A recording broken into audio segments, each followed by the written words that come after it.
한파 가운데 잘 지내셨는지요? 예, 건강하시기를 바라고요. 오늘도 예배 시간을 통해서 우리 영과 육, 우리의 마음까지 회복이 되고 셈을 얻었으면 좋겠습니다. 아무래도 저는 신학교 교수이기 때문에 이제 학생들, 대학원생들 지금 가르치고 있는데요. 주로 이제 교회에서 전도사님들로 이렇게 사역을 하시고 간혹 중직자들도 오세요. 좀 이제 늦가지에 부름을 받아서 오시는 장로님도 계시고요, 권사님도 계시고 그러기는 한데요. 제가 늘 강조를 해요. 강조를 하는 게 무엇인가 하면 예배에 대해서 우리 자신이 먼저 정립이 되어 있어야 된다. 왜냐하면 자칫 잘못하면 하나님을 예배하지 않고 예배 순서를 예배하는 경우들이 있어요. 그래서 뭐가 들어가야 되니 뭐 빠져야 되니 등등 여러 가지 모양으로 엉뚱한 데 초점을 맞출 수 있는데, 신약 성경에 예배하다는 헬라 단어가 여러 사용되고 있는데 제일 많이 사용되는 단어가 무려 64번이나 반복되면서 사용되는 단어가 프로스코네오라는 헬라어 단어인데요. 이게 종교성을 띠기 전에 예배하다 이렇게 종교적인 의미를 담기 전에 그 단어를 접하는 당시 사람들에게는요, 그 단어 하면 무엇이 떠오르는가 하면 사랑하는 사람에게 다가가서 포옹하다, 입맞추다예요. 굉장히 강력한 사랑의 표현이에요. 그 예배의 본질이 사실은 그런 거예요. 우리를 지극히 사랑하시는 하나님께서 오늘도 주기를 원하시고요, 함께 하시기를 원하시고 우리를 도와주시기를 원하시는데 우리의 마음은 딴 데가 있어요. 제 아내가 여기 앉아 있는데 연애 시절에요 매일 만났습니다. 그러니까 매일 만났다는 것은 매일 돈을 썼다는 의미예요. 하나도 아깝지가 않았어요. 돈을 쓴 데도 하나도 아깝지 않고, 그때 신학교 3학년 졸업반이었거든요. 유학 준비도 해야 되고 여러 가지 시간적으로 쫓기는데도 시간이 아깝지 않았어요. 헤어질 때는 너무너무 막 언제 또 만날까 아쉽고 그래요. 우리가 하나님께 나아갈 때 그런 마음으로 예배해야 되는 거예요. 그래서 얼마나 예배 순서가 아름답게 잘 짜여져 있는가, 얼마나 엄청난 오케스트라를 동반한 그런 음악적으로 막 탁월한, 그 다음에 얼마나 유력한 사람들이 모이고 얼마나 많은 사람들이 모이고, 이게 아니에요. 사랑하는 마음. 그러니까 예배에서 가장 중요한 것은 하나님을 향한 우리의 사랑하는 마음이에요. 사랑하는 분은 오늘도 우리를 사랑하시는 그분을 만나게 되고 아쉽고, 그러면 시계 볼까요? 아이고 왜 이렇게 오늘 예배가 길어지나, 그러지 않을 거예요. 사랑하는 사람 만나는데 막 졸고, 물론 육체적으로 너무 이제 고난 가운데 졸 수 있어요. 저도 마찬가지고요. 그렇지만 더 하나님께 집중이 될 거예요. 그래서 오늘도 정말 하나님 뜨겁게 만나고 사랑으로 다시 한번 회복이 되고, 그래서 이제 일상생활 가운데서도 그 사랑으로 계속해서 우리 주님과 동행하시는 저와 여러분이 되었으면 좋겠습니다. 그런 마음을 가지고 잠시 기도하고 말씀 나눕니다. 하나님 고맙습니다. 우리를 사랑하셔서 우리 또한 사랑하는 마음으로 예배의 자리에 나오게 하시고, 우리를 사랑하셔서 하늘의 만나로 천국의 양식으로 다시 한번 우리의 심령도 삶도 회복시키기 위해서 말씀의 은혜 주실 줄 믿습니다. 저희들이 기다립니다. 주여 예비하신 족한 말씀의 은혜 허락하여 주옵소서. 감사하오며 예수님 이름으로 기도합나이다. 아멘. 영국의 한 생물학자가 있는데 지금은 세상을 떠났습니다. 조셉 니담이라는 생물학자인데 아주 이름이 알려진 생물학자예요. 이분이 한 가지 조사를 하고 연구를 했는데, 한 사람이 평생 사는 동안 평균 연령을 따라 사는 거예요. 일찍 세상을 떠나는 사람도 있고 아주 장수하시는 분도 계시잖아요. 그게 아니고 평균적으로 이제 평균 연령을 따라 살 때에 우리 몸에 4,000번 정도의 상처를 남긴다고 그래요. 그러니까 다치거나 부딪히거나, 아마 성도 여러분들 가운데서도 불에 데이거나, 그죠? 냄비 같은 데 데이거나 칼에 베이거나 그런 작은 상처들도 있고, 사고를 당해서 큰 수술을 받아서 수술 자국도 있을 수가 있고요. 저도 마찬가지예요. 그런데 우리 상처 4,000가지 정도 되는 이 상처의 95%가 어디에 생길까요? 머리에 생길까요? 옆구리? 우리 몸이라 그랬잖아요. 마음 말고요. 우리 몸에 손입니다. 왜 손이 95%라는 많은 상처 자국이 남을까요? 많이 사용하기 때문에 그렇습니다. 우리도 마찬가지예요. 믿음을 많이 사용하고 정말 하나님 사랑하는 마음으로 하나님 말씀대로 살려고 애를 쓰면 애를 쓸수록, 그리고 직분을 맡아서 정말 진심된 마음으로 중심으로부터 섬기면 섬길수록 사실은 우리에게 상처가 더 나타난단 말이에요. 박수갈채를 받거나 영광을 몸에 안고 아니에요. 상처가 더 생기는 거예요. 사도 바울도 마찬가지였습니다. 그래서 헨리 나우웬이라는 아주 유명한 영성 신학자, 이분은 원래 하버드 대학교 교수였어요. 그렇지만 자신이 가진 이 신학, 자신이 가진 이 신앙, 너무 현학적이고 학구적이고 이런 것에 대해서 정말 스스로 부끄러움을 느끼고 장애인들을 위해서 똥오줌을 받아내는 그런 장애인 공동체에 가서 사표를 내고요, 하버드 교수직을 내팽개치고 그쪽에 들어가서 남은 여생을 보냈습니다. 그분이 쓴 책 가운데 아주 유명한 책이 있습니다. The Wounded Healer라는 상처 입은 치유자라고 우리 한글로도 번역이 되었는데, 거기에서 그분이 이런 말을 썼습니다. 모든 그리스도인 사역자는 상처 입은 치유자다. 신앙이 깊어지면 깊어질수록, 그리고 섬김이 많아지면 많아질수록, 정말 주님을 사랑하면 사랑할수록 박수갈채를 받고 우리가 영광스럽고 사람들의 평판이 좋아지기보다는 오히려 더 상처를 입게 된다는 거예요. 우리 주님이 그랬고요, 사도 바울이 그랬습니다. 그래서 사도 바울은 오늘 갈라디아서를 통해서 내가 내 몸에 예수의 흔적을 지니고 있노라, 나를 더 이상 괴롭게 하지 말라, 내 몸에 예수의 흔적을 가지고 있노라. 실제로 갈라디아 교회뿐만 아니고 많은 그가 섬겼던 교회 교인들 가운데에 사도 바울의 사도성을 의심하는 분들이 계셨어요. 물론 거짓 교사들이 부추겼죠. 12제자 중에 한 사람이 아니지 않는가. 그리고 사도라면 무엇인가 복을 받고 잘 되어야 되는데 널 보니까 병에 걸리고 널 얻어맞고 저렇게 가련하게 살 수가 있는가, 사도의 권위가 없지 않은가, 그렇게 자신을 계속 공격했습니다. 그리고 사도 바울은 글은 잘 썼습니다. 대학자예요. 그런데 언변이 시원치 않았던 것 같아요. 말도 잘 못하는 저 사람이 무슨 예수님의 사도냐, 그러면서 그의 사도성을 의심하는 교인들이 있었단 말이죠.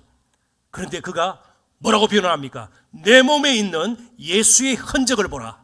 그리고 더 이상 나의 사도성을 의심하지 말고 내가 전하는 복음에 대해서 회의를 가질 필요가 없다. 괴롭히지 말라는 말은 그런 뜻이에요. 그러니까 실제로 우리가 진정으로 신앙생활을 한다면 우리 몸에, 우리의 삶에 상처가 있습니다. 주님을 위한 상처요, 교회를 위한 상처요, 그리고 하나님 나라를 위해서 섬김의 상처들이 분명히 남는다는 것입니다. 이걸 조금 풀이하면 이렇게 될 것입니다. 좋은 교인은요, 늘 안락한 삶을 살아가는 사람이 아니에요.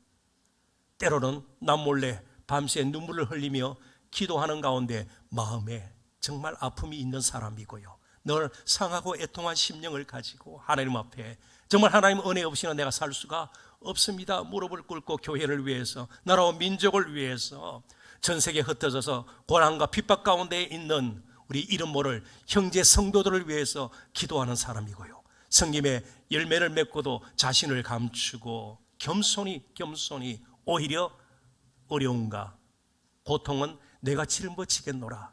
그게 좋은 교인이에요. 그런 교회가 좋은 교회죠. 그런 교인들이 모이는 교회가 좋은 교회죠. 단순히 아주 화려하고 웅장한 건물을 가지고 있거나 정말 넘쳐나는 교인들로 가득 찬 교회이거나 재정이 능득한 교회가 항상 좋은 교회가 아니라 예수의 흔적을 가진 분들이 점점 늘어나는 교회가 좋은 교회예요. 송탄 중앙교회가 이제 그런 교회가 되었으면 좋겠습니다. 그리고 시대와 지역을 책임지는 교회가 되어야 될 텐데요. 그래서 저는 간단히 오늘 세 가지 주제를 가지고 내 몸에 예수의 흔적을 가졌노라, 구체적으로 무엇을 의미하는지 여러분들과 함께 살펴보고자 합니다. 첫 번째, 내 몸에 예수의 흔적을 가졌다는 말은 예수님의 은혜로 내가 살고 예수님의 은혜로 사역하고 섬긴다는 것을 의미합니다. 내 힘이 아니에요. 내 열심이 아니에요. 그래서 내 공로가 아니에요. 오직 예수님의 은혜라는 겁니다. 사도 바울이 뭐라고 고백했습니까? 고린도전서 15장 10절, 여러분 잘 아시는 말씀입니다. 나 된 것은 하나님의 은혜로 된 것이요, 내가 다른 사도들보다 더 많이 수고하였으나, 그건 팩트예요. 사실이에요. 다른 사도들보다 더 많이 수고하였어. 그러니까 자랑거리가 될 수가 있는 것이죠. 자신의 공로가 될 수 있는 것이죠. 그렇지만 그렇게 다른 사도들보다 더 많이 수고하였지만 내가 한 것이 아니요, 오직 하나님의 은혜로라. 평생 예수의 흔적을 가지고 살았다. 이 말은 그 은혜를 품고 살았다는 겁니다. 그래서 사도 바울에게 있어서 가장 중요한 사역은 바로 주님의 은혜를 잊지 않고 날마다 주님의 은혜를 받는 거였습니다. 오늘 우리들에게 필요한 것이 그거예요. 진정한 헌신의 출발은요, 많은 일을, 굉장히 탁월한 일을 하는 것이 아니에요. 먼저 하나님의 은혜를 받고자 갈망하는 거예요. 그래서 예수님께서도 8가지 복, 8복 가운데 첫 번째 복이 심령이 가난한 자는 복이 있나니. 심령이 가난하다는 말은 무엇입니까? 날마다 자기를 미워하고 자존심이 구겨지고 부끄러워하고, 그게 심령이 가난한 자일까요? 심령이 가난하다는 말은 날마다 하나님의 은혜를 갈망하는 것이 심령이 가난한 거예요. 심령이 가난한 거. 내 힘으로는 살 수가 없습니다. 도와주셔야 살 수 있습니다. 늘 하나님의 은혜를 갈망하는 그 심령을 가지고 사는 자는 복이 있다. 행복한 사람이라는 거예요. 그러니까 그런 사람들에게는요, 좀 돈이 있다가 없어서도 크게 낭패를 당하지 않아요. 좀 실패해도 너무 지나치게 낙심하지 않아요. 자기 문제에 지나치게 매몰되지 않아요. 왜요? 어차피 나는 하나님의 은혜로 사는 인생이기 때문에 그렇습니다. 그런데 우리가 한 가지 여기서 주목할 것은 사도 바울이 예수의 흔적이라는 말을 의도적으로 사용한 것이 틀림이 없다는 점입니다. 왜냐하면 앞부분에 할례 이야기를 하거든요. 자, 한번 보십시오. 12절 13절 제가 읽어볼게요.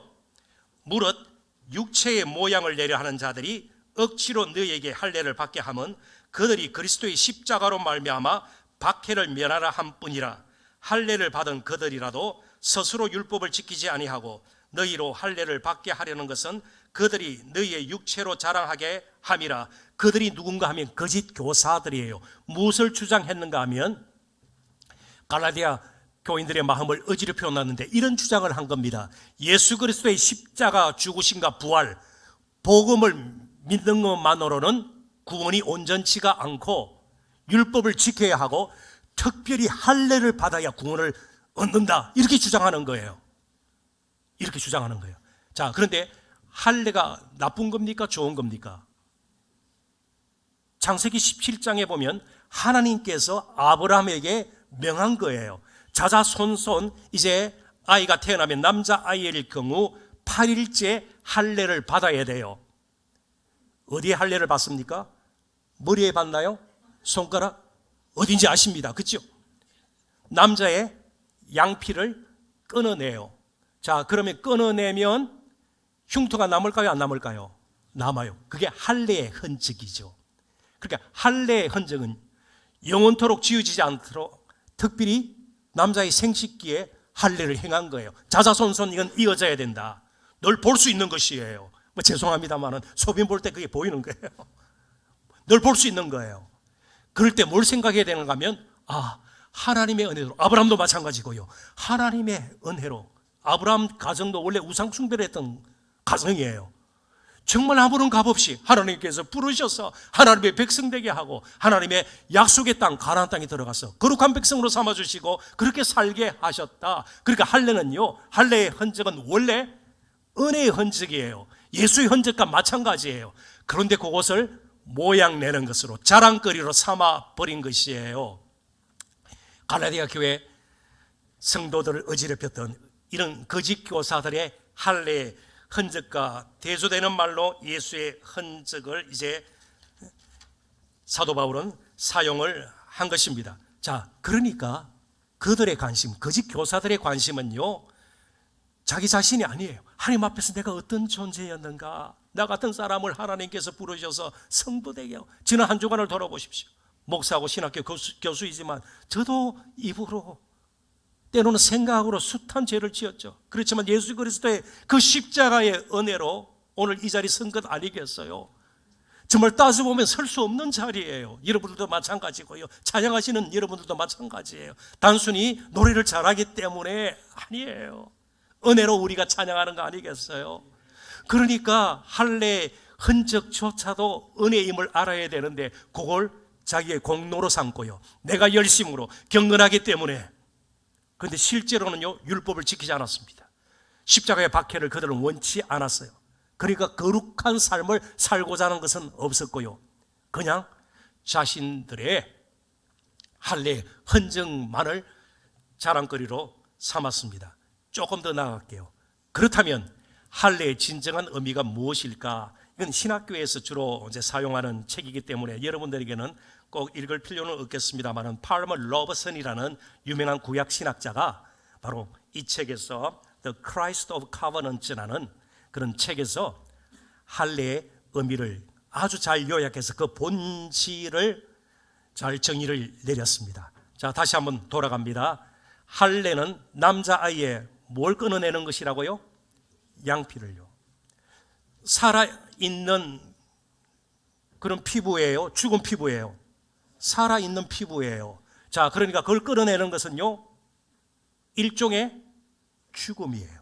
신체의 일부를 잘라내면서 죽음을 뜻하는 할례를 통해서 이제 이스라엘 백성들이 깨달아야 할 것은요, 그리고 할례를 해석하는 우리들이 받아들여야 할 것은요, 나의 옛사람은 죽었다 해요.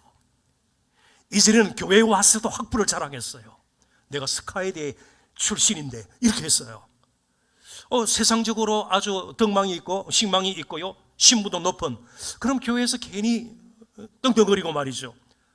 좀 가진 것이 있으면 그게 다른 사람보다 내가 더 잘났어 그런 것처럼 말이죠. 그럼 가난한 사람들은 무시하고요, 때로는 장애인들, 못 배운 사람들, 가난한 사람들, 이런 사람들하고는 나는 뭔가 다르다. 이게 할례주의식 잘못된 영성이라는 거예요.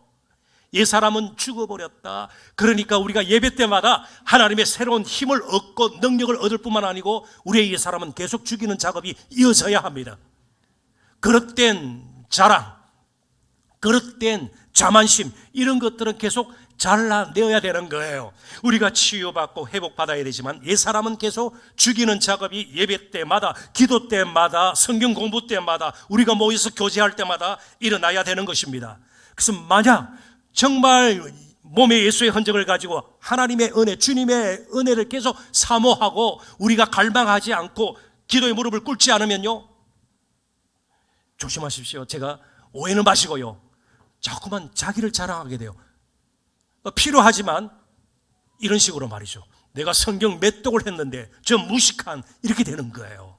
내가 다른 사람보다 기도를 많이 했는데, 헌금을 많이 했는데, 내가 다른 사람보다 더 많은 정말 놀라운 사역들을 하는데, 이런 식으로 자신의 할례를 주장하듯이, 자랑하듯이 우리는 할례주의적 영성에 빠지게 됩니다. 교회 또한 중심으로부터 내면의 본질적인 부분보다는요, 외형에 점점 치장을 하게 돼요. 형식주의에 빠지게 됩니다. 예배도 그렇습니다. 예배도 본질적으로 사랑하는 이들의 만남 아니에요. 얼마나 사랑이 되어야 되는데 뭔가 다른 것으로 계속 꾸미기를 시작할 수가 있다는 겁니다. 이제 저와 여러분은 예수 그리스도의 십자가 외에는 자랑할 것이 없어야 합니다. 예수님 때문에 지금까지 살았고 지금도 예수님 때문에 내가 존재를 하고 주님 만나는 그날까지 우리는 계속 예수님의 은혜로 살 것입니다. 그래서 이제 저와 여러분이 예배 후에도 예수님의 은혜가 필요하다는 사실을 인정할 필요가 있습니다. 구약의 그림을 제가 하나 여러분들에게 소개를 합니다. 출애굽기 29장 20절의 말씀인데요, 너는 그 수양을 잡고 그것의 피를 가져다가 아론의 오른쪽 깃뿌리와 그의 아들들의 오른쪽 깃뿌리에 바르고 그 오른손 엄지와 오른발 엄지에 바르고 그 피를 제단 주위에 뿌리고. 출애굽기 29장 20절을 제가 읽었는데요, 어떤 내용인가 하면 이제 하나님께서 이스라엘 백성들이 제사를 드릴 수 있도록 처음으로 아론, 모세의 형입니다. 그의 아들들을 제사장으로 세우는 예식대의 일이에요. 자, 제사장으로 아론과 그의 아들들이 부름을 받았지만 그들 역시 하나님 앞에 자신들의 힘으로 스스로 나아갈 수는 없는 죄인들이에요. 그래서 수양을 한 마리 잡고 그 피의 반은 제단에 뿌립니다. 그러니까 피를 의지해서, 그죠? 피 뿌림을 통해서 그들 또한 제사함을 받고 제사 집행을 할 수가 있는 거예요. 제사를 그렇게 드릴 수가 있는 거예요. 그들도 죄인인 제사장들이에요. 그것으로 끝나지 않아요. 나머지 수양의 피의 반은 어디에 바른다고요? 뭐 귀에 바르고 손에 바르고 발에 발라요. 그러니까 제사장들은 제사만 집행하는 사람들이 아니라, 물론 그것이 중요한 사역입니다만은 가정에 있어요. 일상생활에 있어요. 일상생활 가운데서도 피의 은혜를 잊고 살아야 된다는 거예요. 저와 여러분은 이제 짐승을 잡아 그렇게 피를 뿌리고 그러지 않아요. 대신 예수 그리스도의 피의 은혜를 잊고 살죠. 그러니까 예배 때, 물론 우리가 제사를 드리는 것은 아닙니다만은 예배 때 예수 그리스도의 피를 의지하여 하나님 앞에 나아갑니다. 그래서 우리의 찬양이 드려지고 기도가 올려지는 것이에요. 그렇습니다. 교통이 있는 거예요. 대신 우리 일상생활에서도 피의 은혜를 의지해야 됩니다. 어디에 묻어 있어야 된다고요?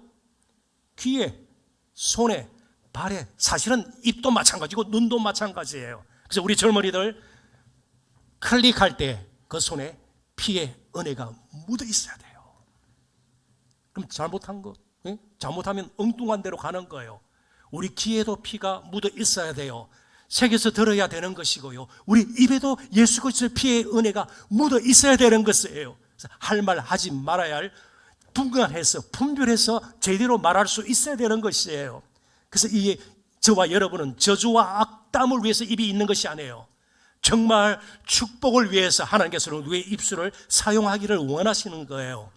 우리 말고도 세상은 악담으로, 막말로, 저주로 얼룩져 있는 이 세상 가운데 우리는 축복된 말, 위로와 격려의 말, 사랑의 고백들이 있어야 되지 않겠어요? 피가 우리의 예배 때만 묻어 있는 것이 아니라 일상생활 가운데서 손을 움직일 때 가야 할 곳, 우리가 보는 것, 듣는 것, 입에 다 묻어 있어야 되는 거예요. 그래서 우리들은 내 몸에 예수의 흔적을 가졌노라, 늘 은혜를 잊고 살고 은혜 없이는 살 수가 없습니다. 이런 고백이 새로워지는 이 시간 될 수 있기를 간절히 소원합니다. 자, 두 번째로 이제 저희들이 살펴볼 것은 내 몸에 예수의 흔적을 가졌다. 이 말은 예수의 고난에 동참한다는 겁니다. 핍박받아도, 어려움을 겪어도, 고통스러워도 나는 예수님의 고난에 동참하겠다. 실제로 사도행전 14장에 보면 루스드라는 곳에서 사도 바울이 복음을 전하다가 그를 미워하는 유대인들의 돌에 맞아 죽은 줄 알고 사람들이요, 성받고도 내동댕이 쳐지는 그런 경험을 하게 됩니다. 그러니까 거의 죽을 지경이 되었습니다. 뭐에 맞아요? 돌에 맞았어요. 죽을 정도로 돌에 맞았으니까 몸에 상처가 있을까요, 없을까요? 있어요. 내 몸에 바로 예수님 때문에, 복음을 전하다가 주님의 이름 때문에 당한 상처가 있노라. 그 루스드라는 곳이 바로 남갈라디아 지역에 있는 도시예요. 이제 갈라디아 교인들에게 내 몸에 실제로 그때 돌에 맞은 상처 자국이 있단 말이에요. 사랑하는 성도 여러분, 우리가 주님을 따를 때 아까도 말씀드린 것처럼 더 고난이 깊어질 수 있어요. 상처 입을 수가 있어요. 그럴 때 꼭 생각하십시오. 아, 하나님께서 나를 버리신 것이 아닌가, 하나님께서 나를 포기하신 것이 아닌가. 아니요, 정말 주님을 따르다가 당하는 고난, 고통은 하나님께 버림받았다는 징표가 아니라 예수님을 닮았다는 징표예요. 오늘 우리 한국교회 너무 많은 고난과 핍박 때문에 약해진 것이 아닙니다. 오히려 고난이 없기 때문에 더 약해지고 더 부패하고 빨리 타락하는 것이 아니라 목회자인 저 자신부터 변명할 여지가 없습니다. 때로는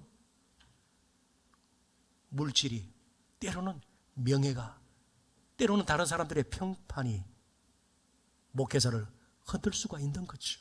우리 교인들을 흔들 수가 있는 거죠. 어느 때보다도 예수님을 따르고자 하는 비록 고난의 길이고 험한 길이고 좁은 길이지만 그런 마음들이 새로워질 수 있기를 바랍니다.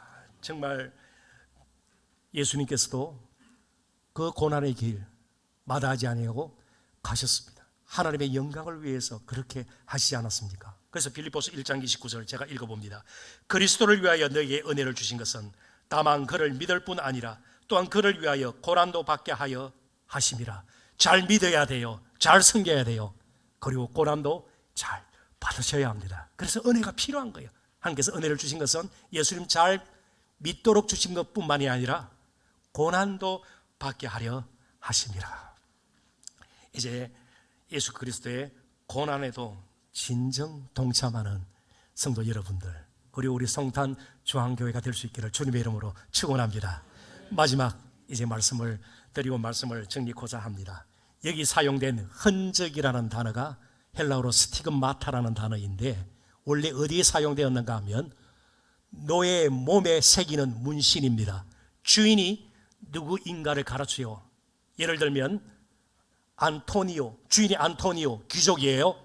그러면 그 노예에 알파 새기는 거예요. 그러면 주인이 누구라는 것을 몸에 새긴 문신, 흔적이 가르쳐 주는 거예요.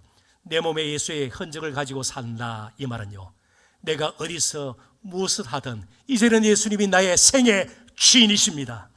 예수님이 나의 왕이십니다. 예수님께서 정말 나를 지금까지도 이끄셨듯이 앞으로도 이끄시길 믿고 끝까지 주님을 따르겠습니다. 나는 주님의 소유입니다. 사도 바울은 그걸 흩뜨리지 않았어요. 끝까지 주님께서 가신 길을 걸었습니다. 그리고 마지막 순교의 제물이 되었죠.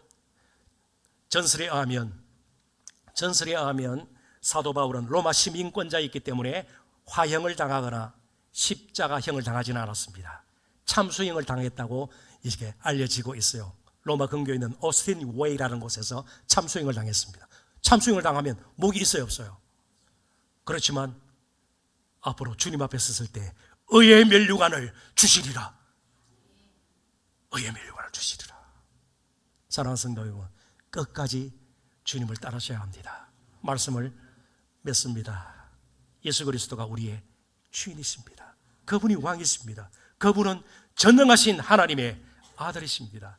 그러나 정말 험하고 처참한 이 세상 가운데 육신을 입고 오셔서 가장 낮은 자리 십자가에서 우리를 사랑하셔서 몸과 생명을 다 내어주셨습니다. 때로는 사람들이 그들도 보지도 않는 사회적으로 손가락질 달하고 조롱받던 소외된 사람들을 찾아가셨습니다. 여러분 성경을 읽으면서 깜짝 놀라십시오. 요한복음 특별히 생각해 보십시오. 요한복음 4장에는요, 사람 취급도 받지 못하던 사마리아인 수가성 여인을 예수님께서 만나셔서 4장 거의 전체가 그 여인과의 대화를 다루고 있어요. 한 영혼이 그만큼 소중한 거예요. 8장은 어때요? 가늠하다 현장에서 잡혀온 돌로 칠 그 여인과 대화를 나누고 있어요. 예수님은 저와 여러분을 오늘도 찾아오셨고 함께 하세요. 가장 사랑으로 우리를 품어주세요. 그분이 우리의 주인이세요. 그분이 우리의 왕이세요. 그래서 그분의 흔적을 가지고 남은 때를 열심히 살 수 있는 저와 여러분 되시기를 주님의 이름으로 축원합니다. 기도하겠습니다. 하나님 아버지 은혜와 사랑을 진심으로 감사합니다. 우리보다 먼저 십자가의 길을 가셨던 주님, 저 하늘 영광 보좌를 버리시고 이 낮고 천한 죄악투성이의 세상 가운데 육신을 입고 오셔서 지금도 우리 가운데 오셔서 임마누엘 하시며 영원토록 함께 하시리라 약속하신 우리 주님, 이제 그분의 흔적을 가지고 남은 때를 살기를 원합니다. 은혜를 베풀어 주옵소서. 고난의 길에 동참하기를 원합니다. 주인 삼고 왕 삼고 우리 일생을 맡기며 따르기를 소원합니다. 주여 인도하여 주옵소서. 감사하고 예수님 이름으로 기도합나이다. 아멘.